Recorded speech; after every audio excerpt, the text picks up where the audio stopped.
Okay. Hello friends. இந்த வீடியோல நம்ம எக்சர்சைஸ் 5.2ல தேர்ட் கொஸ்டின் தான் ஸ்டார்ட் பண்ண போறோம். அதுக்கு முன்னாடி நான் லாஸ்ட் வீடியோல என்ன பார்த்தோம்னு சொல்லிடுறேன். ஸோ லாஸ்ட் வீடியோல நம்ம எக்சர்சைஸ் 5.2ல ஃபர்ஸ்ட் 2 கொஸ்டின் முடிச்சிட்டோம். ஸோ அந்த வீடியோ பார்க்கலன்னா அந்த வீடியோ பார்த்துட்டு இன்னைக்கு வீடியோ வாங்க. ஸோ இன்னைக்கு வீடியோ நான் ஸ்டார்ட் பண்றேன். ஸோ தேர்ட் கொஸ்டின் என்ன கேட்டிருக்காங்கன்னா, the following table shows the number of tourists who visited the places in the month of May. Draw a pictograph. So pictograph first நீங்க என்ன பண்ணணும்னா, ஃபர்ஸ்ட் ஸ்கேல் நீங்க வரைஞ்சிடணும். Scale வரைஞ்ச பிறகு நம்ம யோசிச்சுக்கலாம். ஏன்னா இப்போ இப்போ இங்க சூஸ் யுவர் ஓன் சூட்டபிள் ஸ்கேல்னு கொடுத்துருக்காங்களா, இதான் நம்ம ஃபர்ஸ்ட் ஃபில் பண்ணணும். ஃபர்ஸ்ட் எப்படி ஃபில் பண்ணலாம்னா, நம்ம லெட்ஸ் சே இது வந்து 10,000ன்னு வச்சுக்கலாம். இது வந்து லெட்ஸ் சே 10,000 வச்சுக்கலாம். 10,000 இப்படி ஒரு ஃபுல்லா ஒரு ஹியூமன் இருந்தா 10,000. இதே ஒரு ஹியூமன் இருந்து இப்படி அடிச்சா 5,000. இது 5,000. ஸோ இது ஃபுல் ஹியூமன் மாதிரி வச்சுக்கோங்க. இது half human. So full human இருந்தால் 10,000, ஹாஃப் மேன் இருந்தால் 5,000. ஸோ இப்போ நம்ம பிக்டோகிராஃப் வரைஞ்சிடலாம். ஸோ ஒன்ஸ் இந்த ஸ்கேல் தெரிஞ்சுக்கிச்சா நீங்கள் ஈஸியாக வரைஞ்சிடலாம். ஸோ இப்போ இது நம்பர் ஆஃப் டூரிஸ்ட்ஸ். இது வந்து number of tourists. Number of tourists. Tourists. இது வந்து பிளேசஸ். பிளேசஸ். பிளேசஸ். ஓகே. இப்போ என்னென்ன பிளேஸ் இருக்குன்னா, மகாபலிபுரம் இருக்கு, வேடந்தாங்கல் இருக்கு, ஒகேனக்கல் இருக்கு, ஊட்டி இருக்கு. ஸோ இது நாளைக்கு எழுதிடலாம். ஆக்சுவலாக இங்கே மகாபலிபுரத்துக்கு பதிலாக நான் எம்னு எழுதிக்கிறேன். மகாபலிபுரம், வேடந்தாங்கல். வேடந்தாங்கல் பதிலாக வீன்னு எழுதிக்கிறேன். ஒகேனக்கல் பதிலாக ஹெச்னு எழுதிக்கிறேன். ஏன்னா இடம் இல்லைன்றதுனால ஒகேனக்கல் பதிலாக ஹெச்னு எழுதிக்கிறேன். அப்புறம் ஊட்டிக்கு பதிலாக ஓன்னு எழுதிக்கிறேன். ஊட்டின்ற இடத்துல ஓன்னு எழுதிக்கிறேன். ஸோ எத்தனை பேர் மகாபலிபுரத்துக்கு விசிட் பண்றாங்கன்னு பார்த்தீங்கன்னா 20,000. ஸோ 20,000 நம்ம எப்படி ரெப்ரசென்ட் பண்ணலாம்? இந்த பிக்டோகிராஃப் வரியா ஒரு பிக்சர்ஸ் யூஸ் பண்ணி எப்படி 20,000 நம்ம ரெப்ரசென்ட் பண்ணணும்னா, இது ரெண்டு வரையணும். பேசிக்கா இது ரெண்டு வரைஞ்சிங்கன்னா 20,000 அர்த்தம். பேசிக்கா ரெண்டு ஹியூமன் கம்ப்ளீட்டா ரெண்டு ஹியூமன் வரைஞ்சிங்கன்னா 20,000. ஸோ இது ஒன்று, இது அவ்வளோதான். So this is 20,000. This represents 20,000. So this represents 20,000. இதான் பிக்டோகிராஃப் வழியா இப்படி தான் நீங்கள் ரெப்ரசென்ட் பண்ணணும். ஸோ இங்கே ட்ரா பிக்டோகிராஃப் தான் கேட்டிருக்கோம். ஸோ அதை வச்சு நம்ம இப்படி தான் ரெப்ரசென்ட் பண்ணணும். ஸோ இப்போ அடுத்த கொஷின். அடுத்த அடுத்த பிளேஸ் போனால் வேடந்தாங்கல் 15,000 பேர் போயிருக்காங்க. ஸோ இதுக்கு என்ன பண்ணணும்னா, நீங்கள் ஆக்சுவலாக இதுக்கு ரெண்டு ஹியூமன் வரைஞ்சிட்டு ஒரு ஹாஃப் ஹியூமன் வரையணும். இல்லை ஆக்சுவலாக ஒரு ஹியூமன் வரைஞ்சிடணும் first. This represents 10,000. So this represents 10,000. அப்புறம் ஒரு ஹாஃப் ஹியூமன் வரைஞ்சிங்கன்னா 5,000. இந்த மாதிரி வரையணும். ஸோ ஒரு ஹியூமன் வரைஞ்சிட்டு அதை அடிச்சிடணும். So this represents 5,000. So 10,000 + 5,000 is nothing but 15,000. So Vedanthangal 15,000 பேர் போகிறாங்க. ஒகேனக்கல் 40,000 பேர். இதுவும் ஸ்ட்ரெயிட் ஃபார்வர்ட் தான். இந்த மாதிரி 4 வரைஞ்சாங்கன்னா உங்களுக்கு 40,000 கிடைச்சிடும். ஸோ ஒரு ஃபுல் ஹியூமன் வரைஞ்சிங்கன்னா 10,000. அது மாதிரி 4 ஃபுல் ஹியூமன் வரைஞ்சிங்கன்னா 40,000. ஸோ ஒரு ஃபுல் ஹியூமன்னா 10,000.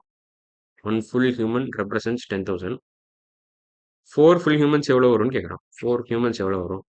Full humans represents 4 into 10,000, which is nothing but 40,000. 4 into 10,000, which is nothing but 40,000. அவ்வளோதான்.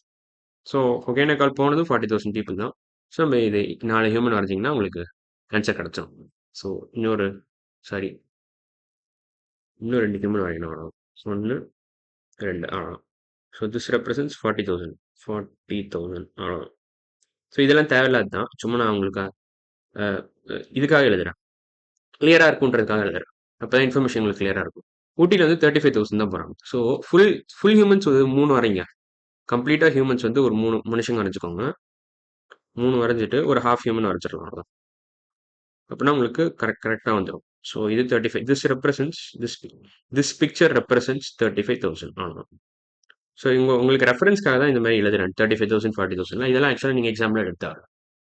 ஸோ இந்த கொஷின் அவ்வளோதான். இதான் பிக்டோகிராஃப் பேசிக்காக. இதான் ஸ்கேலும் இதான். ஸோ ஸ்கேல் நான் கரெக்டாக தனியாக எழுதிக்கிறேன். ஸோ இது ஒரு ஃபுல் ஹியூமன் வந்து 10,000 ரெப்ரசென்ட் பண்ணுது. ஒரு ஹாஃப் ஹியூமன் இப்படி அடிச்சிங்கன்னா ஸ்ட்ரைக்டு ஹியூமன் என்ன சொல்லலாம். ஸ்ட்ரைக்டு ஹியூமன் ரெப்ரசன்ஸ் 5,000. 5,000 அவ்வளோதான். ஸோ இதான் பேசிக் ஐடியா. இதான் ஸ்கேல். ஸோ இதுதான் நம்மளோட scale. You can choose your own suitable ஸ்கேல்னு அவனே கொடுத்துட்டோம். ஸோ இதான். ஸோ இப்போ அடுத்த கொஷின் பண்ணலாம். அடுத்த கொஸ்டின் என்ன கேட்டிருக்காங்க, following pictograph shows the number of students playing different games in school. Okay, kho-kho இவ்வளோ பேர் விளையாடுறாங்க. ஓகே, இந்த பொம்மை ரெப்ரசன்ஸ் 10,000. 10 students, sorry. திஸ் பொம்மை represents 10 students. This represents 10 students அப்படின்னு அவன் கொடுத்துருக்கான். இங்கே கொடுத்துருக்கான். ஸோ அது நம்ம இந்த ஹிண்டாக யூஸ் பண்ணிக்கலாம். ஸோ இப்போ டேரெக்டாக நம்ம கொஷின்ஸ்க்கே போயிடலாம். இப்போ நம்ம கொஷின் நம்ம சால்வ் பண்ணாலே போதும். நீங்கள் எப்படி கொக்கோவில் எவ்வளோ பேர் விளையாடுறாங்கன்னு கால்குலேட் பண்ணுறதை விட இதான் பெட்டர் அப்ரோச். ஸோ நம்ம டேரெக்டாக கொஷின்ஸை சால்வ் பண்ணிடலாம். Which is the most popular game among the students. So எங்கே நிறைய பொம்மை இருக்கோ அதான் மோஸ்ட் பாப்புலர். ஸோ இங்கே பார்த்தீங்கன்னா எதில் நிறைய பொம்மை இருக்குது? கபடியில் தான் நிறைய பொம்மை இருக்குது. இன்ஃபேக்ட் நீங்கள் கால்குலேட்டே பண்ண தேவையில்ல எத்தனை பேர் விளையாடுறாங்கன்னு. டேரெக்டாக நீங்கள் கபடின்னு எழுதி போயிடலாம். ஏன்னா இதில் தான் நிறைய பொம்மை இருக்குது, பார்த்தாலே தெரியுது. ஸோ கொக்கோவும் ஹாக்கியும் ஈக்குவல் நம்பர் ஆஃப் பொம்மை. எப்படி சொல்கிறேன்னா, இந்த லைன் இப்போ நீங்கள் ஒரு லைன் வரைஞ்சிங்கன்னா பேரலாக இருக்கும். இங்கே ஒரு லைன் வரைஞ்சிங்கன்னா இது பேரலல், அப்புறம் இங்கே ஒரு லைன் வரைஞ்சிங்கன்னா இதுவும் பேரலல்.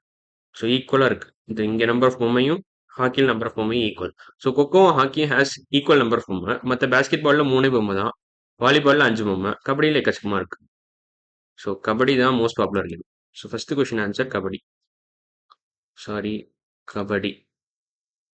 ஃபர்ஸ்ட் கொஸ்டின் ஆன்சர் வந்து கபடி. செகண்ட் கொஸ்டின் பார்க்கலாம். Find the number of students playing kabaddi. Okay, இப்போ கேட்டான். இப்போ நீங்கள் கால்குலேட் பண்ணணும். இப்போ எத்தனை பொம்மைன்னு கால்குலேட் பண்ணிட்டு இன்டூ 10 போட்டிங்கன்னா உங்களுக்கு கிடச்சிடும். ஸோ இதெல்லாம் அழிச்சிடறேன், தேவையில்லாத அழிச்சிட்டேன். ஸோ இப்போ இங்கே எத்தனை பொம்மை இருக்குது? 1 2 3 4 5 6 7 8 9 10 11 பொம்மை இருக்குது. ஸோ 11 டால்ஸ் இருக்குது. So 11 dolls. 1 டால் ரெப்ரசன்ஸ் 10னா 11 dolls represent 11 into 10 students. Students, 1 doll represents 10 students. So 11 dolls represent 11 into 10 students. So 11 into 10 is nothing but 110. So 110 students play kabaddi. So find the number of students playing kabaddi na 110 the answer. Which two games are played by equal number of students? இது நம்ம ஃபர்ஸ்டே கண்டுபிடிச்சிட்டோம். So கொக்கோவும் ஹாக்கியும் equal number of students. ஏன்னா equal number of பொம்மை இருக்கு அவ்வளோ. ஸோ அது மறுபடியும் காட்டுறாங்க உங்களுக்கு. இங்கே பார்த்தீங்கன்னா இதுவும் பேரலாக இருக்கு. ஸோ நம்பர் ஆஃப் பொம்மை ஈக்குவல் கொக்கோலையும் ஹாக்கியும். நம்ம வேணால் கவுண்ட் பண்ணிடலாம் எவ்வளோ பொம்மை எக்ஸாக்டாக. ஸோ எத்தனை பொம்மை எக்ஸாக்டாக இருக்குன்னு கவுண்ட் பண்ணணும்னா ட்ரை பண்ணலாம். 1 2 3 4 5 6 7 8 9. ஸோ கொக்கோ 9 பேர் விளையாடுறாங்க. ஹாக்கி நம்ம எதுக்கும் கவுண்ட் பண்ணிடலாம். 1 2 3 4 5 6 7 8 9. இதுவும் 9 பேர். ஸோ கொக்கோ ஹாக்கியும் வந்து ஈக்குவல் நம்பர் ஆஃப் ஸ்டூடெண்ட்ஸ் விளையாடுறாங்க. அதான் கேட்டிருக்காங்க, எவ்வளோன்னு கூட கேட்கல. So kho kho and hockey. Hockey இங்கே எழுதி, ஓகே, இன்ஃபேக்ட் நான் இங்கே எழுதிக்கிறேன், கீழே எழுதிக்கிறேன். தேர்ட் கொஸ்டின் ஆன்சர் வந்து kho-kho and hockey. Kho-kho and hockey இதான் answer. Kho-kho and hockey. Third question answer வந்து கொக்கோ அண்ட் ஹாக்கி. அதாவது ஃபோர்த் கொஸ்டின்ல தேர்ட் பார்ட் வந்து கொக்கோ அண்ட் ஹாக்கி தான் ஆன்சர். ஸோ ஃபோர்த் கொஸ்டின் என்ன கேட்டிருக்காங்கன்னா, what is the difference between the number of students playing kho-kho and hockey?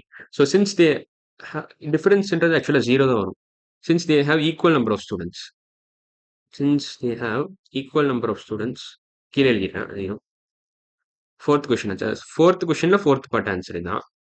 Since they have equal number of students, the difference is 0.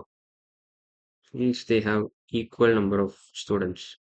Equal number of students என்ன அர்த்தம்னா, கொக்கோவும் சில equal ஒரு எத்தனை பேர் ஆடுறாங்க? 90 பேர் ஆடுறாங்க, ஹாக்கியும் 90 பேர் ஆடுறாங்க. ஸோ டிஃபரன்ஸ் வந்து 0 தான். So since they have equal number of students, அதாவது நம்பர் என்னன்னா ஆக்சுவலாக 90. So since they have equal number of students playing both the games respectively, playing Coco and hockey, playing Coco and hockey, difference is 0. Difference is nothing but 0. அவ்வளோதான். So இதான் fourth கொஸ்டின்ல fourth பார்ட்டோட answer.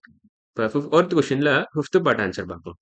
Which is the least popular game among the students? So எங்கே இருக்கிறதுல கம்மி பொம்மைங்க இருக்கோ அதான் least popular game. So இங்கே பார்த்தீங்கன்னா பேஸ்கெட் பால் தான் லீஸ்ட் பாப்புலர். வாலிபாலில் கூட 5 பொம்மை இருக்குது. இப்போ பேஸ்கெட் பாலில் வெறும் 3 பொம்மை தான். 3 பொம்மைனா எவ்வளோ? ஒரு பொம்மைனா 10 ஸ்டூடெண்ட். அப்போ 3 பொம்மைனா 30 ஸ்டூடெண்ட் வரும்.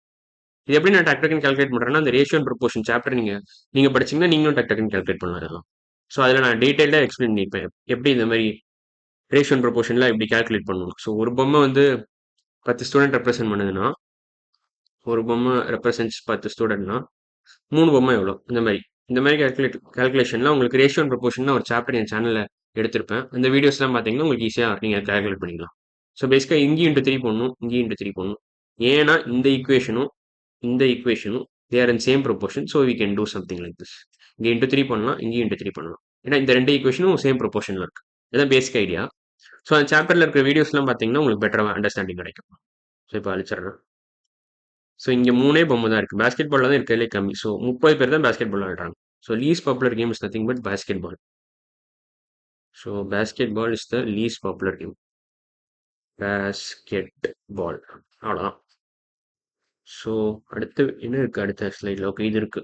இது நம்ம ஓகே, இது அப்படியே முடிச்சிடலாம். Representation of one picture to many objects in pictograph is called ஸ்கேலிங்னு சொல்லுவாங்க. இதுதான் ஏற்கனவே படிச்சிருக்கோம். ஸ்கேலிங்னா பேசிக்கா இந்த மாதிரி ஒன் பிக்சர் ரெப்ரசன்ஸ், இதுதான் பேசிக்கா, இதுதான் ஸ்கேலிங் சொல்லுவாங்க. இதுதான் எக்ஸாக்டா, இதுதான் ஸ்கேலிங். ஸோ நான் எக்ஸாம்பிளோட கொடுத்துட்டேன். Pictograph is also known as pictogram. இது நம்ம ஏற்கனவே படிச்சிருக்கோம். பிக்டோகிராம் அவ்வளோதான். ஸோ 5th கொஸ்டின் 6th கொஸ்டினும் முடிஞ்சிருச்சு. ஸோ இன்னைக்கு வீடியோ நம்ம என்னெல்லாம் பார்த்துருக்கோம்னா, எக்ஸசைஸ் 5.2ல இருந்து 3rd கொஸ்டின் முடிச்சிட்டோம், 4th கொஸ்டினும் முடிச்சிட்டோம், 5th கொஸ்டின் 6th கொஸ்டின் முடிச்சிட்டோம். ஸோ எக்ஸசைஸ் 5.2 கம்ப்ளீட்டா ஓவர். அடுத்த வீடியோ நம்ம என்ன பண்ண போறோம்னா, கிரியேட்டிங் பார் கிராஃப்ஸ். அதாவது பார் கிராஃப்ஸ்னா என்னன்னு பார்க்க போறோம். ஸோ இன்னைக்கு வீடியோ அவ்வளோதான். அடுத்த வீடியோவில் பார்க்கலாம். பாய்.